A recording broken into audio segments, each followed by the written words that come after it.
Hello everyone, তোমরা সবাই কেমন আছো? Welcome to my new mini blog. তো আজকে ছিল আমার লাস্ট এক্সাম। রেডি হয়ে চলে গেছিলাম এক্সাম দিতে। খুব টেনশান হচ্ছিল, যদিও বাসে উঠে দেখি তো বাস মোটামুটি খালি আছে, জায়গা পেয়ে গেছিলাম, অন্যদিন পাই না। তারপর কলেজে লাস্ট মোমেন্টে এসে কিছু ভিডিও ক্লিপ নিয়েছি, বেশি নিতে পারিনি।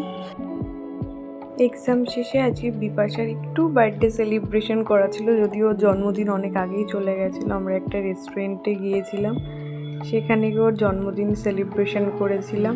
এখানে কেক কাটিংয়ে হবে, তার আগের প্রস্তুতি মুহূর্ত চলছে। ওর বার্থডে গিফট, এখানে ফটোশ্যুট করছিল কিছু। এই ফটোশ্যুট তো করতেই হবে আমাদের কোনো কিছু হলে। তারপরে খাওয়া দাওয়া করে একটা ক্যাম্পা খেয়ে চললাম বাড়ির উদ্দেশ্যে।